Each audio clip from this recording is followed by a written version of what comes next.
Narito na ang headlines dito sa Philippine News Agency. Magpapadala ang Department of Social Welfare and Development ng mga food pack sa mga lugar sa Visayas at Mindanao na apektado ng baha. Iniutos ni DSWD Secretary Rex Gatchalian sa Disaster Response and Management Group na magpadala ng mahigit 39,000 food pack sa Visayas at Mindanao. Nakipag-ugnayan ng DSWD sa Visayas Disaster Resource Center para magpamahagi ng family food packs, partikular sa Western Visayas, Eastern Visayas at Northern Mindanao. Nasa 11,000 family food pack ang ipadadala sa DSWD Field Office 6 na nakasasakop sa Aklan, Antique, Capiz, Guimaras, Iloilo, Negros Occidental at sa mga lungsod ng Bacolod at Iloilo. Sa Miyerkules, halos 13,000 food pack naman ang dadalhin sa DSWD Field Office 10 na nakakasakop sa mga probinsya ng Lanao del Norte, Camiguin, Misamis Occidental, Misamis Oriental at Bukidnon. Samantala, makatatanggap ang Southern Leyte ng 14,500 food pack sa Huwebes.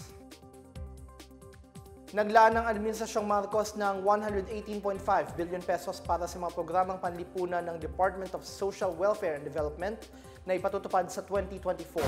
Ayon sa Department of Budget and Management, ang mga tinaguriang promotive program, ang mga programang tutulong na maibsan ang kahirapan.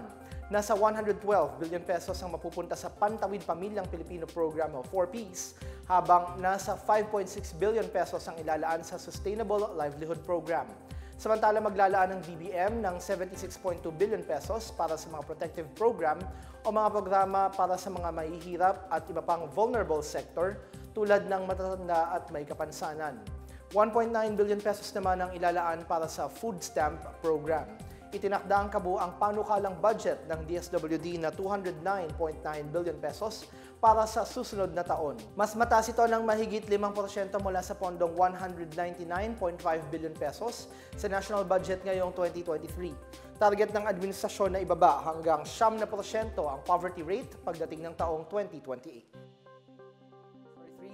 Nakapagtala ang Bureau of Internal Revenue ng pagtaas sa koleksyon ng buwis sa unang 7 buwan ng 2023. Ayon sa BIR, umakyat ng 12.21% ang koleksyon nito mula buwan ng Enero hanggang Hulyo ngayong taon na umabot sa 1.49 trillion pesos. Mas mataas ito ng 162.40 billion pesos kumpara sa koleksyon sa buwis sa parehong panahon noong nakaraang taon.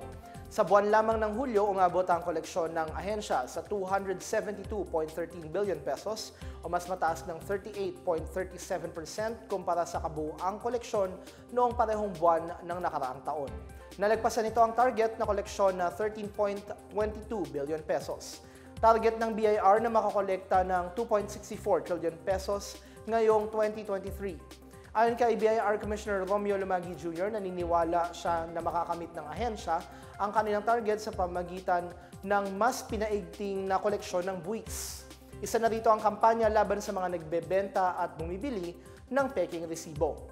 Bukod pa rito, makatutulong din anya ang kanilang pakikipagtulungan sa mga multi-sectoral group para sa mas magandang serbisyo sa mga taxpayer.